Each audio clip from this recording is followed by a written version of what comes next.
Dilemas 34, é isso mesmo? 34. Uma gestação, hein? Talvez sejam 64 dilemas. Eu tenho. Amor, para com isso, vai. Não? Eu vou Não. ver eu vou perguntar para aquele casal que mandou o símbolo do 32 no toral. Qual é o símbolo do 64? Sabe o que eu acho melhor? Eu acho melhor a gente Seguir o seguir o fluxo. fluxo. Se entrega, Adoro amor. seguir o fluxo. Né? Vamos seguindo. Vamos seguindo. Os e-mails não param de chegar. A gente Como vai... é que as pessoas mandam seu dilema, Luana? Diga aí, a pessoa chegou hoje aqui. A pessoa viu um outdoor no meio viu o nosso comercial na TV. Uau! Viu o nosso comercial. Dilemas, o podcast dos podcasters, aquele negócio todo. Aí a pessoa diz, tá, mas eu quero mandar meu dilema, como é que eu faço? Você escreve para oi@pedrinhofonseca.com.br ou luabarros@redeamparo.com.br. Aí a pessoa manda o dilema dela e pronto, tá feito já. Não, Não, por quê? infelizmente não. Porque os estúdios aqui do Prozac são estúdios com algumas limitações técnicas, né? Temos 4 filhos, temos uma empresa que a gente toca junto, temos muitas coisas que a gente faz. Então, assim, não dá para ter 3 dilemas por semana. Poxa vida, mas já imaginou? Ia ser bom. Então, você manda seu dilema, a gente lê, a gente jura que lê, eventualmente a gente responde, nem todos a gente consegue responder, e eles entram numa fila... Entendi. Para serem gravados. Com uma distância de pelo menos 2 metros entre cada dilema. Distância? Por quê? Social. Ah. Entre os dilemas, né? Dilemas, sejam bem-vindas, sejam bem-vindos. Vamos começar? Vamos. Também para quem está chegando agora, um momento mágico desse podcast. Quer ver? Caboge, solta a vinheta. Dilema vem do latim. São 2 premissas, pontos de vista contrários. E aí, ao ceder ou negar uma delas, se chega a um novo lugar. Um problema que é um confronto entre 2 soluções. No dicionário hipster, treta. Situações embaraçosas. Dilema é um problema a ser resolvido. Ou não. A ser entendido. Putz, discordo. Então temos um dilema. Bem-vindas e bem-vindos. Esse é o Dilemas. Podcast com Lua Barros e Pedro Fonseca. O dilema dessa semana é um dilema bem da quarentena. Certo. Ou seja, é um dilema contemporâneo. Dilema super contemporâneo. É um dilema do agora. Exato. Entendi. Lê aí, vai. Vamos lá. É o dilema de uma Valentina. E ela diz assim: bom dia, Lu e Pedro. PS, amo vocês. Bom dia, Valentina. Que bom começar assim. Estou num dilema terrível aqui em casa, nessa situação de isolamento social. O que acontece é que somos uma família de 3 pessoas. Eu, meu marido e meu filho de 3 anos. Ocorre que enquanto eu estou fazendo home office, não visitando ninguém, sem sair do apartamento, ele está todo dia fazendo pedal em grupo. Eu fiquei um tempo nessa frase. Pedal em grupo. Eu achei que ele fazia, sabe, costura, aquelas máquinas de costura antiga que a gente fazia pedal? A pessoa é super do esporte, né, galera? Vocês estão notando. Aí ela continuou. Foi só aí que eu entendi. Ele é ciclista, mas não respeita em pedalar sozinho. Estão sempre em grupo. E ainda, ao final dos pedais, nos finais de semana especialmente, eles procuram e acham algum lugar aberto para que os atenda e ficam bebendo, sem nenhuma proteção. Depois volta para casa, colocando a nossa saúde em risco, sem contar que já foi beber na casa de primos. Não sei mais o que fazer. Ainda levo o título de estressada, dizendo que eu preciso ir fazer esporte ao ar livre para ficar mais leve. Meu dilema nesse cenário de pandemia são muitos, mas esse, abre aspas, como viver meu direito e do meu filho de isolamento ser respeitado, fecha aspas. Um abraço imenso, outro, e um beijo no coração de vocês, família linda. Obrigado. Eita, Valentina, mas que coisa, hein? Dentro de casa, né? Ele é ciclista, ele não é da área de saúde. Ele não tá sendo... não faz parte das obrigações do ofício dele ter que sair de casa. Isso me causa uma profunda tristeza, Valentina. Eu não fico triste, não. Eu fico puta. Eu fico com muita raiva. Porque é desrespeitoso em tantas esferas. Sim. É ignorante em tantas esferas.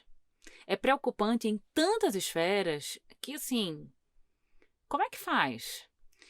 E quando esse e-mail chegou, a gente tem lido pouco, mas a gente tem lido algumas notícias que chegam sobre a situação da pandemia, né? Então, a gente tem um número no Brasil que é de 28%, é isso, Peu? 28% não estão respeitando o isolamento. 28% da população brasileira não estão respeitando o isolamento. 28% falando de pessoas que podem estar isoladas, não de pessoas que não conseguem estar isoladas. Por quê? Sejam porque estão na linha de frente, sejam porque trabalham em supermercados, trabalham em algum tipo de comércio que não está fechado, né? Seja porque o digníssimo presidente desse país estimula que esses comércios continuem abertos. E então a gente não está falando dessas pessoas que têm que sair de casa e que à medida que saem, eu vi um quadrinho maravilhoso essa semana que era isso, assim, um cara que pode ficar em casa reclamando que está em casa, tipo, não aguento mais ficar em casa, e outras tantas pessoas, uma enfermeira, uma moça do caixa de supermercado, outras pessoas dizendo assim, tudo que eu queria era estar em casa. A gente está super alinhado nos sentimentos, na verdade, porque a minha tristeza é a tristeza pela ignorância. Qualquer pessoa hoje, diante do cenário que se põe, das notícias que a gente tem acesso, e já que a gente está quarentenado, a gente tem mais tempo, inclusive, de acessar e ler as notícias, ler não apenas o título, ler, né? Os artigos, as coisas que estão sendo ditas.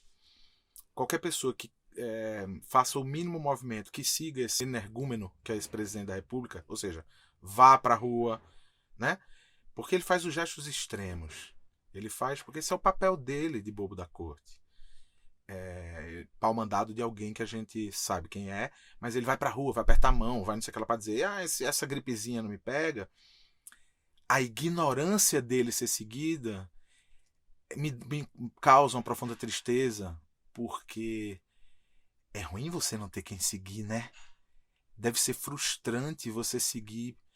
Imagina a pessoa que segue aquele idiota que pula do abismo e você pula atrás. Como isso é triste. Como é triste essa falta de perspectiva da gente ter ídolos que são socialmente responsáveis, que são eticamente fortalecidos nas suas condutas e que, sobretudo, são moralmente aceitáveis. Então, a tristeza bate em mim porque eu vejo, Valentina, nesse movimento do seu marido, uma repetição de um gesto que não deve ser seguido.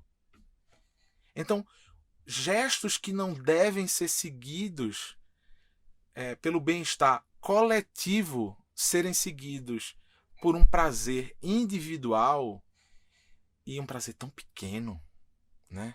Tão pequeno esse prazer. O que é esse prazer de sentar num lugar para beber no final da semana em detrimento do prazer de ver mais pessoas saudáveis? Que lugar essa endorfina ocupa na vida desse homem que ele não pode viver sem? E aí ele vira o jogo, né? Ele olha para ela e diz assim, não, você é que tá muito estressada, você que precisa fazer esporte ao ar livre. Veja como ele manipula, Sim. né?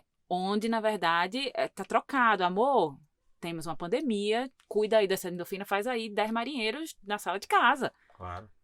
Claro, essa característica também é muito peculiar e a gente escuta isso em muitos outros dilemas que chegam aqui, de quando o homem coloca a mulher nesse lugar.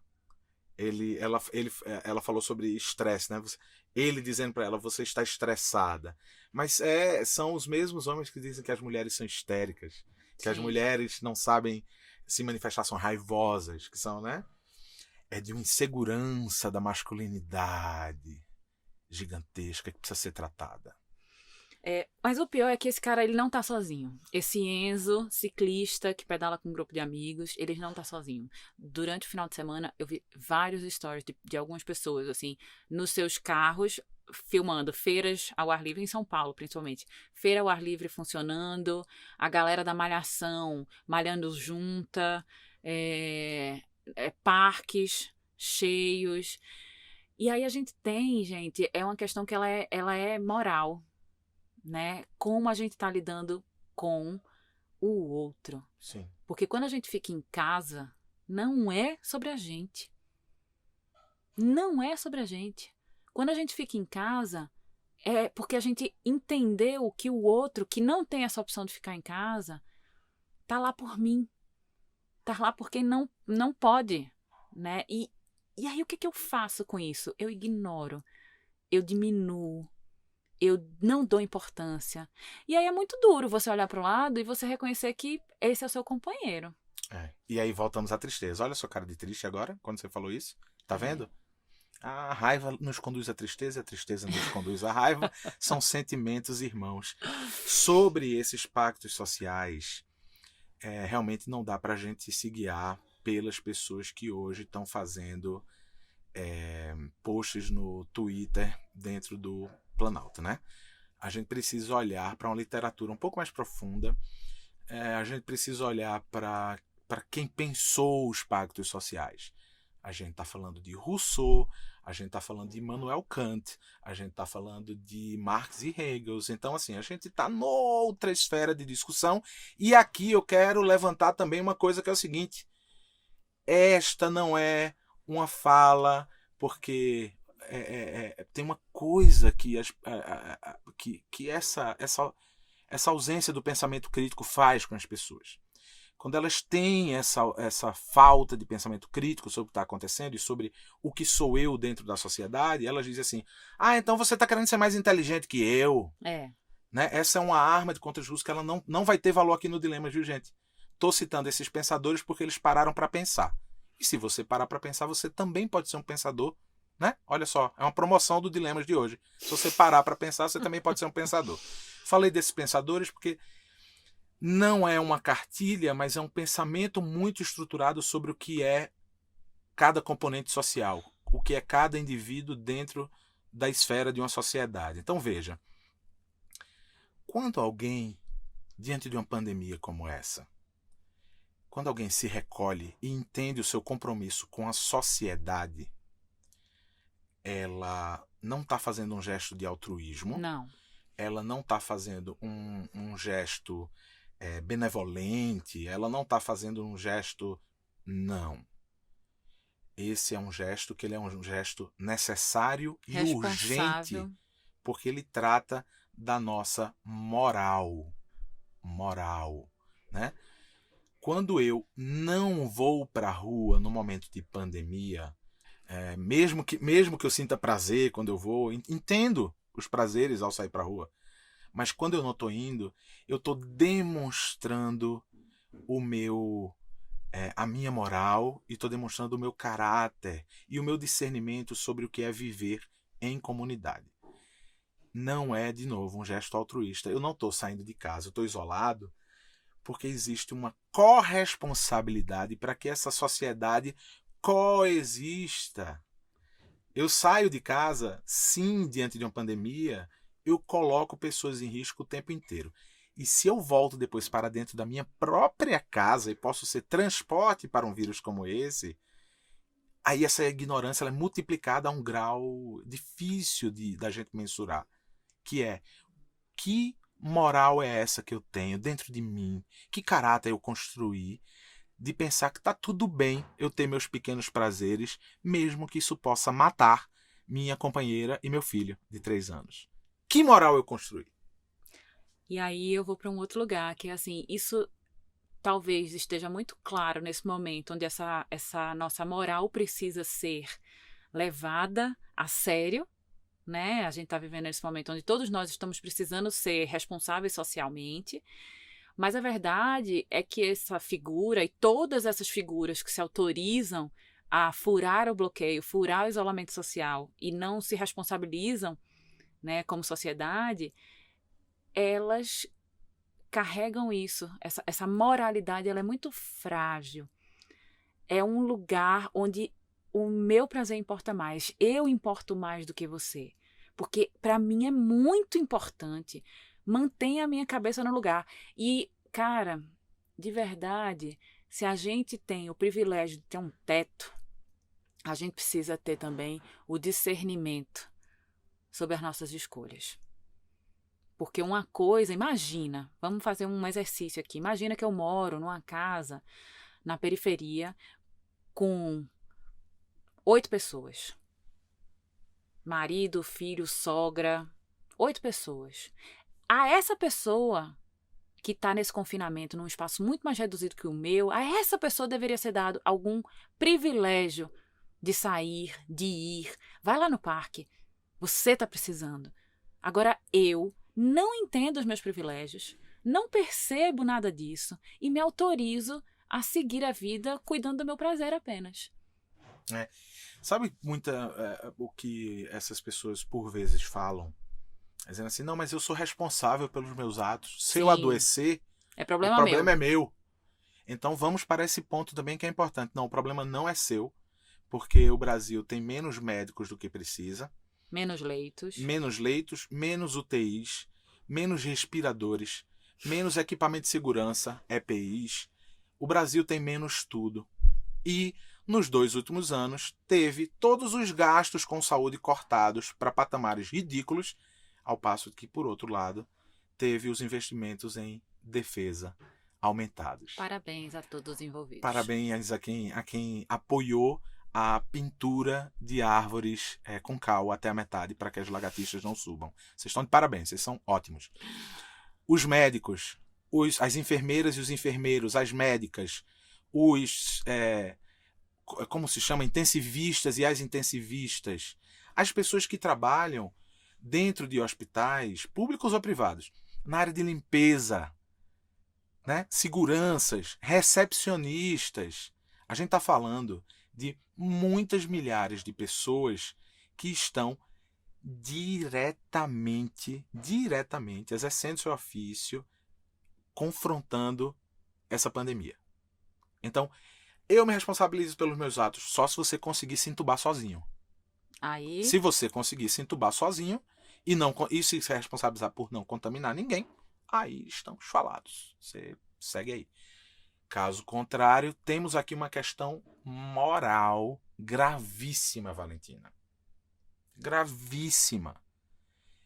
Nós, nesse momento de isolamento, apesar do Brasil não ter determinado um lockdown total, como aconteceu nos outros países de primeiro mundo fizeram isso.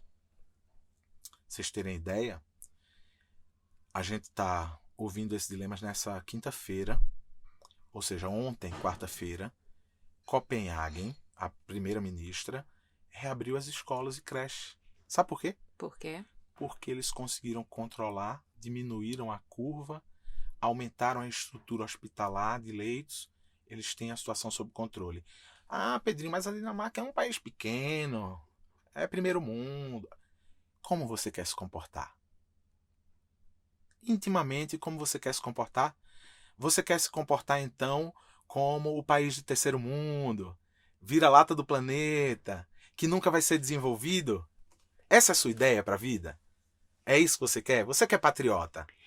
Temos uma suposta pergunta do ouvinte. Eita pau, já diria quem? Nosso amigo Caboge. Caboge, solta a vinheta. Quem sabe, talvez, suposta pergunta, se fosse uma vez, suposta pergunta do ouvinte.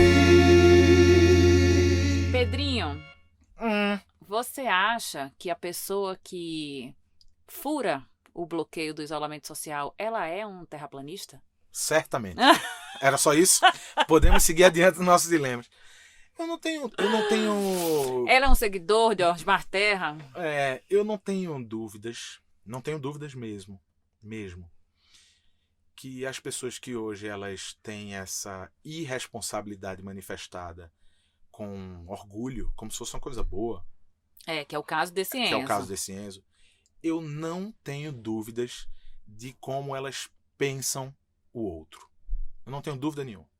Sim. Elas não pensam no outro como igual, elas não pensam no outro como parte daquilo que, inclusive, ele próprio, ela própria já que agimos socialmente, em coletividade, tenho certeza absoluta. E, geralmente, eu diria que majoritariamente, uma pessoa que assume um comportamento como esse de responsabilidade diante do outro é uma pessoa que pensa muito em si própria, pensa pouco na coletividade, ou seja, ela representa valores que hoje estão postos aí. E aí vem terraplanista, gente que acredita e que distribuíram cartilha de mamadeira de piroca. Esse pessoal... Por aí vai. Sabe qual é o problema? Na 4ª série, quando as aulas de língua portuguesa começaram com aquela coisa de escrever resumo de livro e de interpretar texto como se fosse certo ou errado, foi aí que a gente se lascou. Porque se na 4ª série, 5ª, 6ª, 7ª e 8ª, os professores e professoras tivessem... Porque na época era ditadura.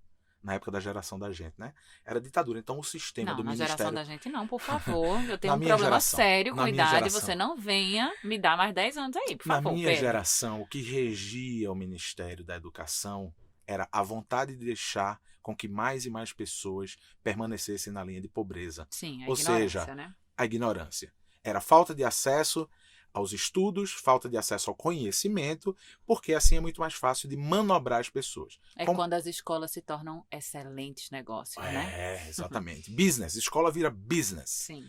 Então, o que a gente vê hoje é uma tentativa muitíssimo semelhante, que é: eu te dou uma informação que ela não é válida e nem validada cientificamente. Eu te dou uma informação que ela vem do meu umbigo, mas ela não tem respaldo nenhum de estudo sobre determinado tema. Eu te dou um comando, porque é isso que esses caras fazem na mídia, né? Um comando de que tá tudo bem. Lembra? Só uma gripezinha, máscara pendurada no ouvido, depois a máscara pendurada no olho. Depois aí aparece um ministro. Desculpa, gente, vocês estão supervalorizando esse ministro. Esse ministro é meia boca. Agora, gente, é porque a situação da gente tá tão precária que é assim, é a seleção brasileira. A gente tá tão ruim que a gente vê caça-rato jogando e a gente quer contratar ele pro lugar de Neymar, porque Neymar não joga nada. É igual. A gente tá muito mal servido. Mas eu queria também aqui fazer uma crítica àqueles que eu acredito. Eu posso aproveitar esse momento político? Faça. Eu vou. Porque na hora que a gente foi votar, votou também deputadas e deputados e senadoras e senadores, não foi? E essas pessoas estão no Congresso, não estão? Vejo hoje um movimento de pessoas muito alinhadas a pensamentos progressistas, que pensam no coletivo, gastando muito mais o seu tempo em discutir pautas pequenas, reducionistas, a ficar usando rede social como se fosse os seus próprios palanques para garantir seus mandatos e agindo muito pouco. Me perdoem. Pessoas, inclusive, que eu já votei na minha vida, que eu acho que tem sim ideias que servem pra gente como sociedade, mas que hoje estão amarrados e eu não sei que rabo preso é esse que esses caras têm. A gente já tem motivo de sobra para tirar esses caras que são daí 3 vezes. Tira, põe novo, tira, põe novo, tira, põe novo. 3 vezes. Tem motivo de sobra. De pedalada fiscal que já foi dada, que foi o que tirou Dilma, até a incompetência, que é um motivo, se for caracterizado como má gestão, que está lá caracterizado, e todas as outras coisas que são essas atrocidades aos direitos humanos. Essas pessoas têm que ser afastadas. Queridas deputadas e deputados, senadoras e senadores, cadê vocês? E tem uma coisa, né, Peu, que assim, as pessoas, elas estão tão avessas a essa discussão política, que elas dizem assim, não, mas aí vocês estão misturando tudo. O que a pandemia tem a ver com política? Então, é culpa do governo, né? E o que a gente tá vendo? A gente tá vendo uma falta de gestão absurda. E isso é político, né? A gente tá vendo uma falta de cuidado com a população e isso é político. Claro. Então essa discussão ela tá absolutamente uma dentro da outra. E se a gente não exercitar nosso pensamento crítico nesse momento, onde a situação está crítica, quando é que a gente vai exercitar? Agora, o que a gente fala para essa Valentina? Valentina, eu não posso falar para você exatamente o que eu penso. De verdade, eu não posso. Eu não tenho o direito de falar, porque eu não conheço você, eu não conheço a realidade, a sua história. Eu não tenho direito de falar exatamente o que eu penso. Então, eu vou falar de uma forma generalista o que eu falaria para pessoas que dentro de casa observam esse comportamento em suas companheiras ou companheiros. Eu diria para vocês que o primeiro passo talvez seja um convite para uma conversa profunda, de profunda reflexão sobre o nosso papel como indivíduo dentro de um contexto que é um contexto onde somos seres sociais, que não estamos sozinhos no mundo e que os nossos gestos, eles são sim, precisam sim ser regidos moralmente por essa noção do que é uma sociedade. Primeira coisa que eu sugeriria para essas pessoas, e aí eu incluo essa Valentina, chama o Enzo para uma conversa. Esse buraco é muito mais embaixo. É porque é diferente de um velhinho e de uma velhinha, que eu entendo que esse grupo, que é um grupo de risco, é também um grupo de objeção a esse isolamento, né? Não quer abrir mão do ir e vir, não entende talvez os riscos, ou tem aquela teimosia do velhinho e da velhinha, né? Que rege esse pensamento. Com esse Enzo, a conversa precisa ser outra. Você viu que ela mandou um recado pro pessoal do Copacabana, né? Sim, continua, vai lá. Tem um artigo que saiu esse final de semana no The Guardian. Então, se o seu Enzo lê em inglês, manda esse artigo pro e-mail dele. Porque é um artigo muito relevante nesse quesito do questionamento moral sobre esse simples gesto que é o gesto de sair. Ontem eu fiz um FaceTime com um casal de amigos que mora na Califórnia, brasileiros, né? E ele falando que antes do... Porque a Califórnia está numa situação completamente diferente de Nova York, né? Nova York a gente tem, além das irresponsabilidades políticas, a gente tem uma cidade que ela é muito alinhada a esse preceito de é a minha vida que importa e não a nossa, né? Nova York é uma cidade onde as pessoas são muito autocentradas, né? E a Califórnia não, a Califórnia é por isso que é o 7º maior PIB do mundo, se eu não me engano, é por isso que tem uma noção de civilidade, gente feliz.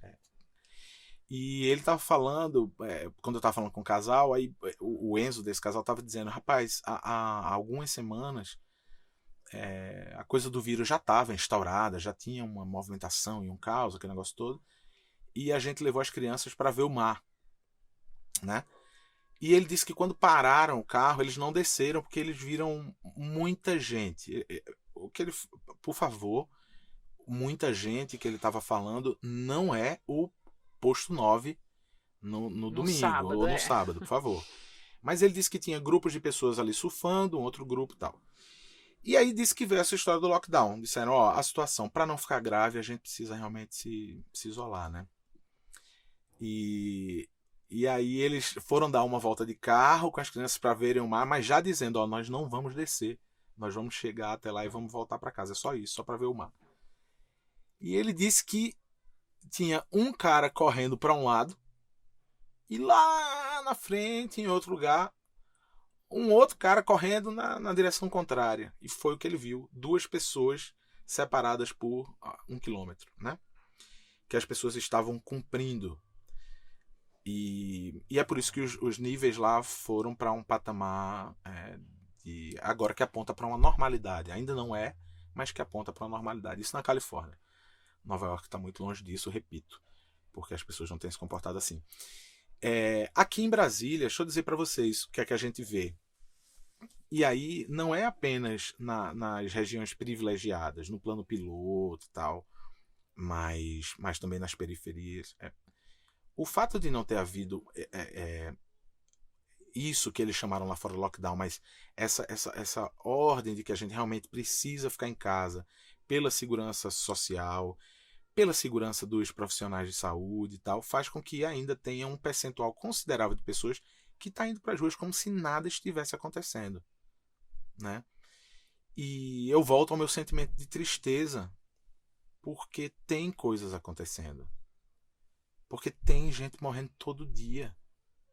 Tem gente sendo enterrada sem que os familiares possam se despedir. Tem mãe que está sabendo que o filho foi enterrado e que ela não pôde sequer se despedir. Não irá. Em São Paulo tem uma cena que provavelmente todo mundo viu, que ela é dramática demais, que são valas. Milhares de valas, né? Centenas de valas, não milhares, mas centenas de valas cavadas. Parece uma cena de durante guerra. Do Holocausto, né? Sabe? Então, assim, sério que você acha que não tem nada acontecendo? Sério que você acha que é uma coisa menor?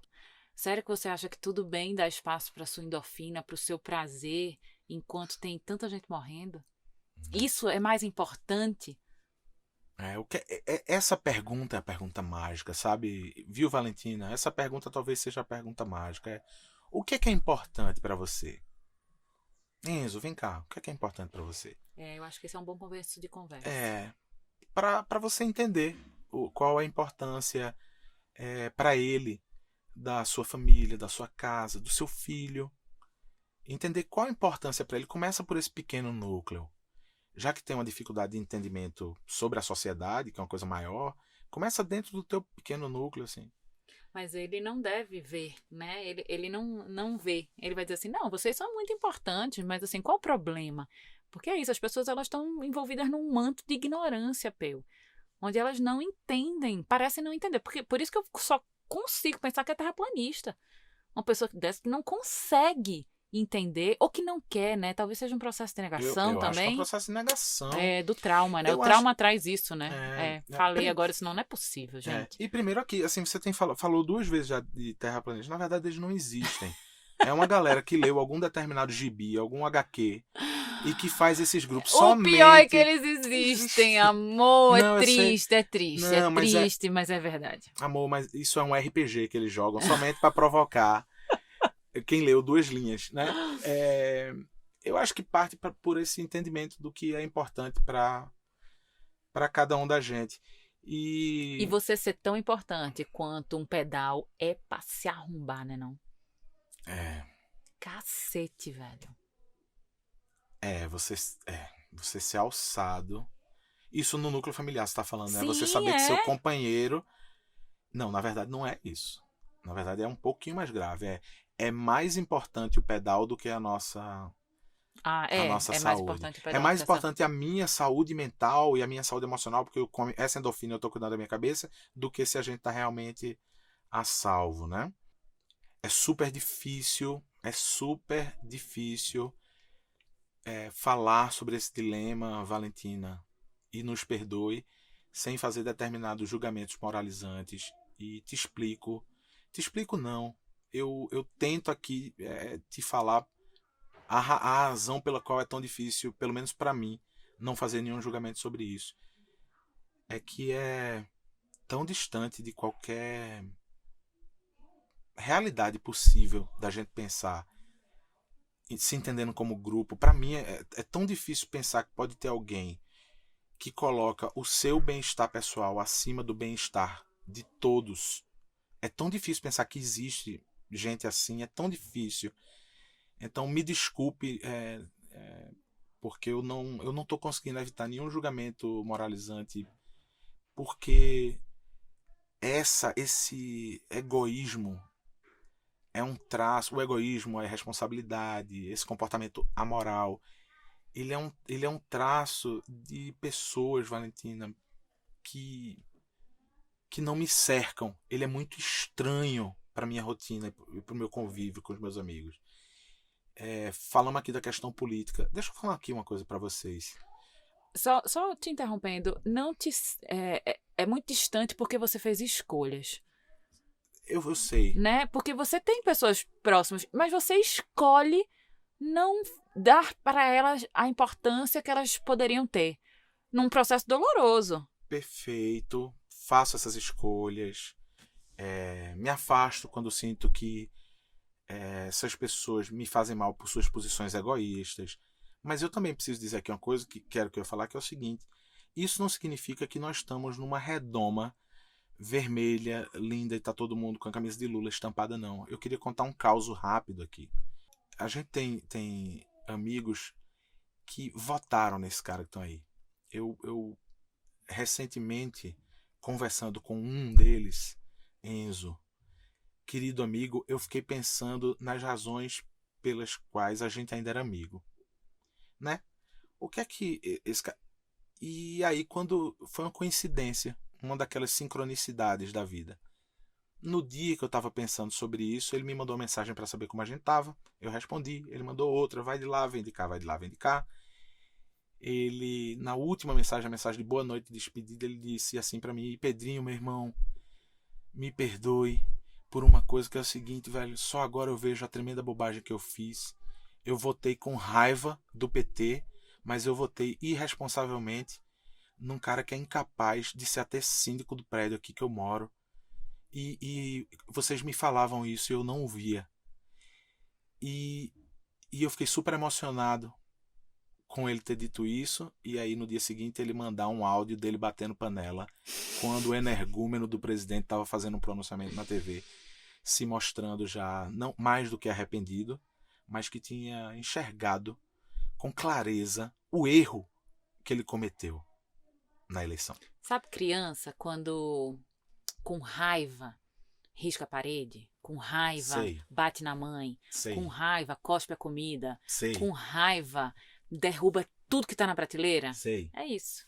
É. Quando a gente é movido por essa raiva, a gente perde, né? A gente perde as noções mínimas que podem reger as nossas relações, né? Talvez, Valentina, o seu Enzo tenha um processo de raiva muito grande dentro dele. Como é que foi a infância dele, Valentina?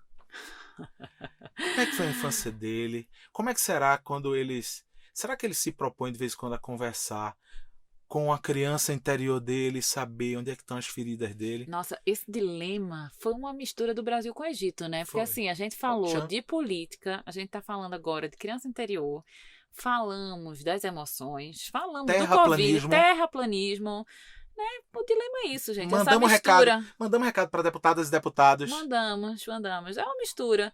Valentina, minha flor, minha querida, eu te abraço daqui, porque eu acho que você deve ter sim outros tantos dilemas. Esse dilema é um dilema muito crucial nesse momento, onde você se vê desprotegida, desrespeitada, invadida, não vista, e você precisa estabelecer qual é o limite para isso. É você quem vai ter que fazer isso. Não espere desse Enzo, porque ele iguala a vida de vocês à importância do pedal e a importância da cerveja com os amigos no bar. Nossa, que coisa triste. Valentina, já eu não te abraço porque tenho medo de que seu marido seja o transporte do vírus. Então eu vou só te mandar daqui de longe um aceno e quem sabe um cotovelinho amanhã com cotovelinho. Valentina, não, eu também te mando um abraço solidário, mas com profunda tristeza. Eu espero que você consiga ter essa conversa. Eu não vou ser muito otimista em relação a essa conversa, porque eu acho que você já tem aí manifestações muito claras de que talvez vocês estejam sendo diminuídos, você e seu filho. Então não carrego uma dose de otimismo muito grande, mas como o Lua falou, eu acho que, cara, tem essa parte aí, assim, ter essa conversa com ele é urgente. Já que ele tá dizendo que você é estressada, estressa mesmo, estressa Eita, real. Chegou, viu? Escorpiana, Chegou. Estressa. Põe assim aquela faixa amarela e preta na porta quando ele voltar, diz assim, não, amor, daqui uma semana você volta. Eita. Né? Ou então põe um pote de álcool gel do lado de fora. Um litro de álcool gel do lado de fora. Assim. Estressa. Ele não quer, ele não tá chamando de estressada? Estressa. Eita, chegou a escorpiana, gente. Toca os tambores aí. Chegou. Ser chamada de estressada à toa também é foda, né? Ah, bicho, não. É estresse que você quer? Ah, é? Sou estressada, então você vai ver o que é estresse, meu bem. É samba que eles querem, eu tenho. Já diria quem? Isso é Jackson do Pandeiro, eu acho. Eu sou um pouco vingativa de vez em quando. Um pouco, viu? É gente? culpa do meu sol. É o sol dela. é o solzinho dela. Quinta-feira que vem tem mais. Tem mais e próxima quinta-feira a gente não vai mais falar de quarentena. E eu vou dizer dilema por quê. Bom. Cara, chegou. Eu queria inclusive registrar isso. Sabe aquele Dilemas 32, o cabalístico ao vivo no YouTube? Eu não sei se você percebeu isso. Mas aconteceu um movimento nos nossos e-mails, porque eu sou das estatísticas. Você é. Aconteceu um movimento nos nossos e-mails surreal, que foi o seguinte: depois do Dilemas 32, que está disponível inclusive no YouTube, youtube.com/dilemas, foram 3 horas de conversa, rolou uma enxurrada de dilemas muito cabeludos e complicados. Muito mesmo. A gente tá estudando pra gravar. Não, as pessoas... Mentira! As pessoas parece que elas ganharam da gente uma autorização para elevar o sarrafo da complexidade dos dilemas para um lugar inimaginável. Tá bom. Tem dilema, olha, isso gente... Isso quer dizer o seguinte, voltem quinta-feira que vem, porque vai estar muito bom. Vai estar. Tem muito dilema casca. E a gente quer falar sobre isso, a gente quer, né? A gente tá aqui para isso, gente. E assim, poxa, dilemmas. Vocês estão aqui para quê? Para ouvir dilema fácil? Alguém aí tá para ouvir dilema fácil? Tipo assim, não sei que cor vou pintar minha unha. Ou, cara, não sei se faço corte de cabelo assim ou assado. Não, né? Ai. Vamos lá. Até Enzos quinta. e Valentinas, até já. Um beijo. Beijo. Caboge, solta a vinheta. Dilemas. Mostre os seus que a gente mostra os nossos.